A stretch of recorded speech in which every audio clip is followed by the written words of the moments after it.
Back to the video और आपका आज स्वागत आज है। वीडियो हम लेकर आए हैं, उसका टाइटल है जन नयागन अ बिगेस्ट मिस्टेक और अ मास्टर स्ट्रोक। तो चलिए देख लेते हैं ये वीडियो लिंक से पहले। इस वीडियो चैनल का ओरिजिनल लिंक आपको हमारी वीडियो की डिस्क्रिप्शन मिल जाएगा। सब्सक्राइब पे लाइक शेयर को फॉलो करेंगे चैनल को। उसके अलावा लोग चैनल लेके स्ट्रीम लिंक भी हमारी वीडियो की डिस्क्रिप्शन मिल जाएगा। सब्सक्राइब पे लाइक शेयर को फॉलो करें। चलिए देख लेते हैं ये वीडियो।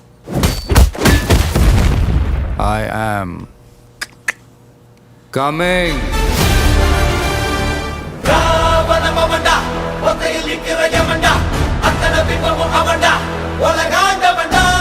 पैन इंडिया के one of the biggest superstar की आखिरी फिल्म, 400 करोड़ का बजट, थर्ड क्लास डबिंग, किसी इंटर्न या स्टूडेंट को पकड़ के एडिटिंग कराना जो वाटरमार्क तक रिमूव करना भूल जाए, ऊपर से पॉलिटिकल आइडियोलॉजी से इंस्पायर्ड फिल्म। चूना लगा दिया। तमिल फैंस का तो मुझे नहीं पता, लेकिन विजय के हिंदी फैंस सच में कुछ ऐसा ही फील कर रहे हैं। इवन तब जब जना नायगन के ट्रेलर्स और पोस्टर्स ने काफी रिकॉर्ड तोड़े हैं। स्पेशली थलपति विजय की लास्ट फिल्म होने की वजह से हाइप तो बहुत है। ट्रेलर ने कॉलीवुड हिस्ट्री में सबसे ज्यादा व्यूज पकड़े हैं, पोस्टर्स वायरल हुए हैं। ऑडियो लॉन्च मलेशिया में 85,000 प्लस क्राउड के साथ फिल्म ने मलेशिया बुक ऑफ रिकॉर्ड्स में भी अपना नाम दर्ज कराया है और ये largest audience for Tamil film event outside India भी बन चुकी है। जना नायगन के ट्रेलर पर 24 आवर्स में 83.7 मिलियन प्लस व्यूज आ चुके हैं। आई मीन अक्रॉस यूट्यूब और इंस्टाग्राम मिला के, जिसमें यूट्यूब पे 52.7 मिलियन और इंस्टा पे 31 मिलियन व्यूज आए हैं। ये फिल्म तमिल सिनेमा की मोस्ट व्यू ट्रेलर भी बन चुकी है, जिसने विजय की ही लियो की 31.9 मिलियन वाले रिकॉर्ड को भी तोड़ दिया है। Plus 5 million views fastest time में और 1.5 मिलियन लाइक्स का रिकॉर्ड भी कॉलीवुड में किसी भी फिल्म ने आज तक नहीं किया था। इवन जना नायगन या हिंदी में बोले तो जन नेता के ट्रेलर के पोस्टर पे हिंदी ऑडियंस ने भी दबा के रिस्पांस दिखाया है। सिर्फ यूट्यूब पे 12 मिलियन व्यूज आ चुके हैं, वो भी सिर्फ एक दिन में। और आज भी हमारे चैनल पे भी सबसे ज्यादा रिस्पांस थलपति की वीडियो पे ही है। लेकिन ट्रेलर के बाद कोई कह रहा है कि ये फिल्म भगवान केसरी की रीमेक है, लेकिन जना नायगन के डायरेक्टर एच विनोद आज भी अपनी बात पे अड़िग हैं और वो कह रहे हैं कि ये रीमेक वाली बात रूमर है, ये फिल्म भगवान केसरी की रीमेक है ही नहीं।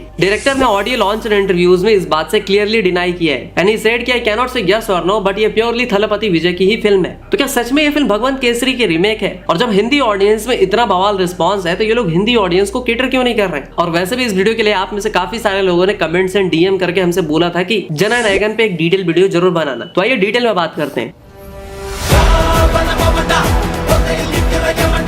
देखो, ट्रेलर देखने के बाद ये बात तो क्लियर हो जाती है कि हिंदी डब विजय की नेचुरल इंटेंसिटी से बिल्कुल भी मैच नहीं कर रही है। Voice modulation, dialogue delivery misfit लग रहा है, जिसकी वजह से थलपति का मास और फील ही नहीं हो पा रहा है। ऊपर से हिंदी वाले जना नेता वर्जन के डायलॉग्स टिपिकली पुराने मास मसाला टाइप, कुछ ज्यादा ही फिल्मी और ओवर द टॉप लग रहा है। म्यूजिक और बीजीएम भी उतना पंची नहीं लग रहा है हिंदी कट में, जिससे बिल्डअप काफी वीक है। अनिरुद्ध ने भी कहा था कि वह बीजीएम का स्क्रैप फोल्डर रखता है और कई बार लास्ट मिनट में उन्हीं फोल्डर से बीजीएम यूज कर लेता है। मुझे लगता है कि जना नायगन में भी कुछ वैसा ही किया गया है। ट्रेलर में गूगल जेमिनी लोगों का सीन डिटेक्ट हो रहा है, लोग सोशल मीडिया पे कॉपी पेस्ट एआई शॉर्ट जैसे मीम्स बना रहे हैं, जैसे कहीं ना कहीं हिंदी वर्ल्ड में ऑलरेडी फिल्म को लेकर नेगेटिव परसेप्शन बिल्ड हो गया है और हिंदी ऑडियंस जो वैसे ही स्केप्टिकल थी, उनका बायस और भी ज्यादा स्ट्रांग हो गया है। बट थलपति की आखिरी फिल्म है, 400 करोड़ का बजट है, 1.5 साल का टाइम लगा है, फिर भी मेकर्स ने जना बैगन जैसी फिल्म क्यों बनाई? इन्होंने 400 करोड़ के बजट का किया क्या? डबिंग संकेत मात्रे या फिर नूर मिर्जा जैसे डबिंग आर्टिस्ट को क्यों नहीं दी, जिन्होंने थलपति की मास्टर बिगिल कोट लियो जैसी फिल्म की डबिंग की थी? तो देखो, थलपति की इस आखिरी फिल्म जिसे फेयरवेल ब्लॉकबस्टर कहा जा रहा है, मेकर्स ने हिंदी ऑडियंस के लिए फिल्म बनाई ही नहीं है। और सिर्फ मेकर्स से नहीं, थलपति को खुद भी हिंदी बेल्ट की कुछ नहीं पड़ी। कैसे वो समझाता हूँ। तो देखो, थलपति को पता है कि उनकी ये आखिरी फिल्म के बाद वो पॉलिटिक्स में पूरी तरह से इंटर हो जाएंगे और उनकी ख्वाहिश अभी पीएम नहीं सीएम बनने की है। और जना नायगन कोई फिल्म नहीं बल्कि ये 400 करोड़ की एक बिगेस्ट पॉलिटिकल कैंपेन है, जो कि इंडियन सिनेमा और इंडियन पॉलिटिक्स दोनों में पहली बार हो रहा है। ट्रेलर में ही अगर आप नोटिस करोगे तो ट्रेलर शुरू होता है विजय की पावरफुल वॉइस से, जब वो कहते हैं कि you guys will live in my heart, जो इमोशनल कनेक्ट तो बनाता ही है फैंस के साथ। ऊपर से पुलिस यूनिफॉर्म में वॉर टोन लैंडस्केप में कटाना शॉट लेके वॉक करते हुए दिखाना और एक डायलॉग बोलना कि I have no intention of turning back, I am coming, जो कि डायरेक्टली उनके रियल लाइफ पॉलिटिकल डिक्लेरेशन जैसा लगता है, जो कि 2026 तमिलनाडु इलेक्शंस के लिए ही है। मतलब एक साइड जनता के लिए लड़ने वाला मास लीडर विजय, दूसरी तरफ कंट्रोल और करप्शन वाले पावरफुल एनिमीज। ये थ्योरी ही द्रविडियन प्रिंसिपल्स को काफी ज्यादा इंडोर्स करता है, लेकिन द्रविडियन प्रिंसिपल पे ही चला आ रही पार्टी जैसे कि डीएमके एआईडीएमके के लिए डोमिनेंस को चैलेंज भी करता है। वुमेन एम्पावरमेंट और चाइल्ड अब्यूज थीम्स पे बात होती है, बट ज्यादा पॉलिटिकल मैनिफेस्टो वाला वाइब भी आता है। ऐसा किस लिए? तो विजय के लीडर इमेज को बूस्ट करने के लिए। ट्रेलर के शुरुआत में अराउंड 8 सेकंड पे विजय का नाम आता है, थलपति वेट्री कोंडन, यानी कि टीवीके, जो कि थलपति की पार्टी का ही नाम है। और ये कोई नई बात नहीं है, विजय की आइडियोलॉजी शुरू से ही कुछ ऐसी रही है कि उन्हें भाई तमिलनाडु से बाहर अपनी फिल्मों को प्रमोट ही नहीं करना। थलपति की लियो और गोड जैसी फिल्म को हिंदी मल्टीप्लेक्स चेन्स में रिलीज नहीं किया जाता, सिर्फ सिंगल स्क्रीन पे रिलीज किया जाता है। और सिर्फ लियो और गोड के साथ ही नहीं, बाकी तमिल फिल्मों के साथ ही कुछ ऐसा होता है, जैसे कि रजनीकांत सर की जिगलर के साथ भी कुछ ऐसा ही होता है। और इसका रीजन दिया जाता है OTT रिलीज, क्योंकि अगर film national multi chains like PVR INOX में रिलीज हो जाए तो इसे आप 8 वीक्स तक OTT पे नहीं ला पाओगे।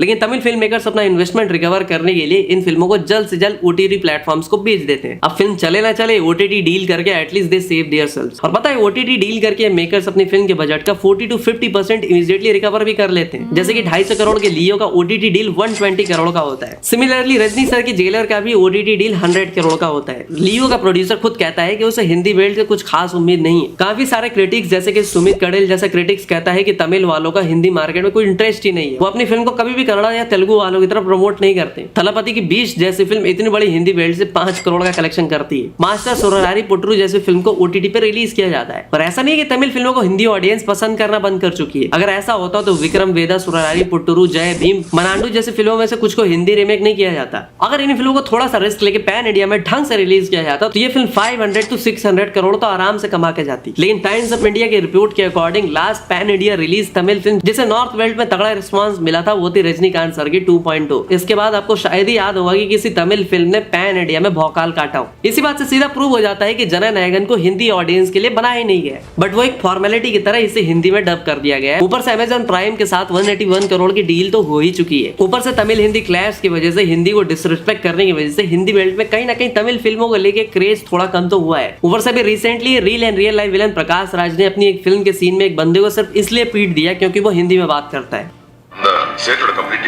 Yes sir. साहब मैंने पहले कुछ बात किया साहब, लेकिन वो नहीं बहुत ஏன் சார் என்ன அடிக்கிறீங்க? தமிழ்ல பேசு. சொல்லிடுறேன் சார்.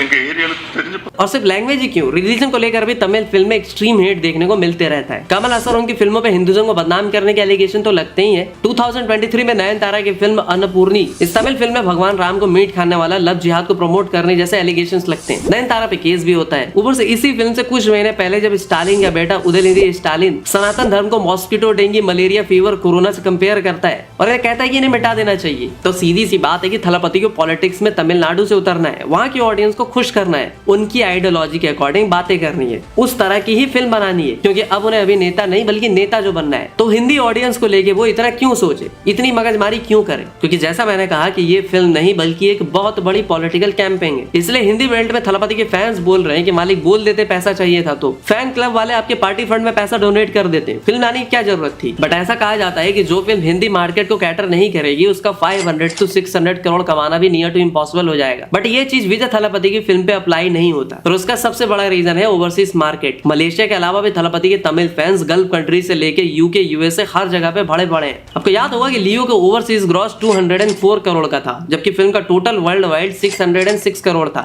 यानी टोटल कलेक्शन में ओवरसीज का 34% शेयर था। गोट का ओवरसीज कलेक्शन 157 करोड़ था, जबकि Tamil Nadu collection 220 crore, total world wide 455 crore. Varisu का 89 करोड़ का ओवरसीज था, तो वही मास्टर का 94 करोड़ का। मतलब विजय के फैंस का क्रेज यूएस, नॉर्थ अमेरिका से लेके यूके, ऑस्ट्रेलिया, मलेशिया, जीसीसी माने यूएई, सऊदी, सिंगापुर में पीक पे रहता है। जननायकन जैसे फिल्म का world wide pre sale 35 crore अभी पहुंच चुका है। इंडिया में 7 करोड़ प्लस और ओवरसीज में 25 करोड़ प्लस। मलेशिया में ही 50,000 टिकट्स 2 घंटे में बिके थे और ये लियो जैसी फिल्म से भी बेटर इंडिकेशन दे रहा है, जो कि ओपनिंग डे को ब्लॉकबस्टर बना देगा। इसलिए प्रभास की द राजा साहब से क्लैश होने के बावजूद भी फिल्मी पंडित कह रहे हैं कि अपने पॉलिटिकल एक्शन थ्रिलर जैसी जॉनर और ओवरसीज मार्केट के बदौलत ये फिल्म द राजा साहब को भी कलेक्शन के मामले में बीट कर सकती है। तो अब वीडियो के आखिर में बात करते हैं कि क्या ये फिल्म भगवान केसरी की रीमेक है। तो देखो, अगर आपने भगवान केसरी देखी है तो जननायकन के ट्रेलर में भी आपको वही फादर डॉटर जैसा बॉन्ड, एक्स कॉप हीरो और गुड टच बैड टच वाले सीन्स भगवान केसरी से मिलते जुलते दिखेंगे। लेकिन ऐसा कहा जा रहा है कि मेकर्स ने रीमेक राइट्स खरीदे थे स्पेसिफिक सीन्स के लिए, लेकिन पूरी स्टोरी अलग है। ऊपर से डायरेक्टर एच विनोद ने भी कहा है कि ये 100% थलापति विजय की फिल्म है, रीमेक नहीं है, और ऑडियंस से पूरी मूवी देखने को बोला गया है। प्रोड्यूसर्स ने भी रूमर्स को झूठा बताया और कह रहे हैं कि स्टोरी स्क्रीन प्ले बिल्कुल ही अलग है। लेकिन मुझे क्या लगता है पता है, सालार आप सबने देखी होगी। जब ये फिल्म आई थी तो इसे उग्रम की रीमेक बताया जा रहा था, लेकिन सालार उग्रम में उतनी ही सिमिलरिटी थी जितनी जैक स्पैरो और डॉली चाय वाले में। बट बाद में प्रशांत नील ने इंटरव्यू में क्लैरिफाई किया था कि वो उग्रम को थिएटर में फुल हाउसेस के साथ दिखाना चाहते थे, क्योंकि पायरेसी की वजह से नहीं हो पाया, इसलिए उन्होंने सालार को केजीएफ स्टाइल स्टोरी में मिक्स करके दिखाया। सालार वालों ने भी शुरुआत में रीमेक्स के रूमर्स को डिनाई कर दिया था, लेकिन बाद में नील ने एक्सेप्ट किया कि ये उनकी ही स्टोरी का एनहांस वर्जन है। प्रशांत नील ने खुद कहा था कि सालार उनकी डेब्यू कन्नड़ा फिल्म उग्रम की स्टोरी को नए स्केल पे दोबारा बताते हुए बनाई गई है, जिसमें काफी सारे चेंजेस किए गए, खास करके प्रभास और पृथ्वीराज के लिए। उग्रम में श्रीमुरी अगस्त्य का रोल करता है, जो कि दोस्त बाला के लिए मोअर रीजन को कंट्रोल करता है और सालार में खानसार सिटी स्टेट की बैक स्टोरी से मिलता है। तो एग्जैक्टली कुछ ऐसा ही हमें जननायकन और भगवान केसरी के केस में भी देखने को मिलने वाला है, जिसमें पॉलिटिक्स का तड़का लगा के तमिल ऑडियंस को इंप्रेस करने की कोशिश की जाएगी। ऊपर से थलपति की आखिरी फिल्म है, तो इमोशन की वजह से तमिलनाडु केरला में दबा के टिकट्स बिकेंगी। 600 to 750 करोड़ तक फिल्म करके जाएगी। 1000 करोड़ शायद वो नहीं हो पाएगा। वैसे अगर वीडियो पसंद आई हो तो लाइक करो, दोस्तों में शेयर करो, और हाँ, आप किस टॉपिक पर वीडियो चाहते हो वो भी कमेंट करके बताओ। तो लैडर भाई मिलता है आपसे अगली वीडियो में, तब तक के लिए हर हर महादेव। ये तो मूवी आएगी तो भाई पता चलेगा कि मूवी जो है वो कितनी सिमिलरिटी रखती है और कितनी जो है वो नहीं रखती,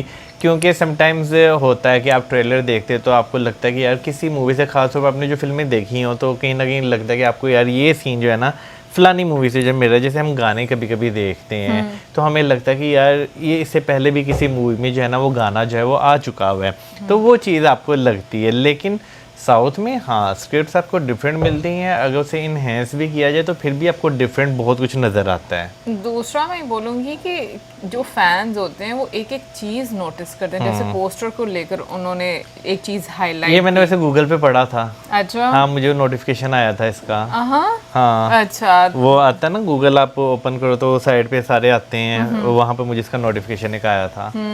लेकिन ये कि देखो कितनी छोटी छोटी चीज़ें जो है वो पकड़ी जाती हैं, बट मैं ये बात बोलूँगी कि जो फ़ैन आपके होते हैं वो आपको वाकई में काफ़ी ज़्यादा एक तरह से कह लो कि जैसे रिकॉर्ड्स बनाने होते हैं, जैसे इसमें भी हम लोगों ने देखा है, तो बड़े बड़े जितने भी एक्टर्स हैं उनकी फ़ैन बेस बहुत स्ट्रॉन्ग है। और जब हम लोगों ने इसका ट्रेलर भी देखा था, तुमने उस टाइम पर भी ये बात बोली थी कि जो मूवीज हैं एक ही दिन में सारी रिलीज हो रही हैं और ये एक दूसरे को बहुत टफ टाइम देगी। तीन फिल्में हैं, एक राजा साहब थी, एक लालू थी और एक ये है।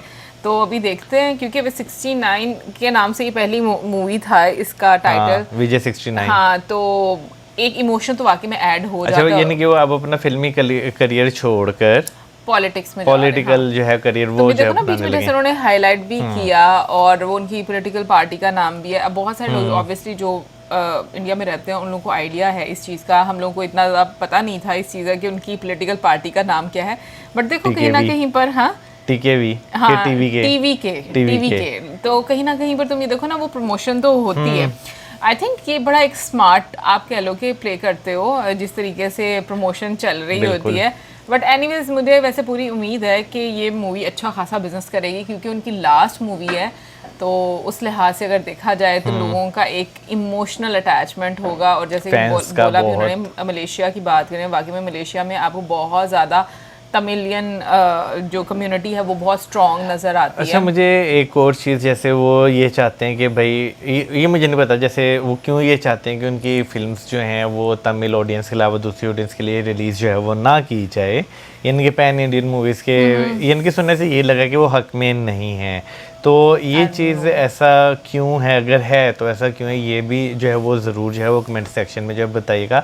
और एक और चीज़ जो है, मल्टीप्लेक्सेस में उनकी मूवीज़ जो है वो नहीं रिलीज़ की जाती, सिंगल स्क्रीन थिएटर में जो है वो की जाती हैं। एक रीज़न तो उन्होंने ये बताया ना कि जो रिकवर करने के लिए कि फौरन से OTT प्लेटफॉर्म पे चले जाते तो वहाँ पर उनको जो उनके जो पैसा लगा होता है वो रिकवर हो जाता है। तो मुझे तो एक यही समझ आया, उसके अलावा मुझे नहीं पता, क्योंकि मल्टीप्लेक्स में जितने टाइम में वो मुझे लगता है शायद मल्टीप्लेक्स में काफ़ी ज़्यादा स्क्रीन्स होती हैं तो मे बी ऑडिटोरियम फुल ना होता हो, ये अब मुझे नहीं पता ऑनेस्टली, क्योंकि मुझे इसका बिल्कुल आइडिया नहीं है। लेकिन ये ना देखो जितनी देर सिनेमा में लगेगी तो OTT प्लेटफॉर्म में तो उतना ही लेट आएगी। सो मे बी वो झंझट ना पालना चाहते हो इस तरह का। लेकिन खैर हर बंदा जो बिजनेस वाइज अपना ज़्यादा बेहतरीन समझता है कि हम लोगों ने कैसे क्या करना है। कमेंट सेक्शन में इन क्वेश्चंस के आंसर दिएगा। मिलेंगे नेक्स्ट वीडियो में। सब्सक्राइब करना। Good bye.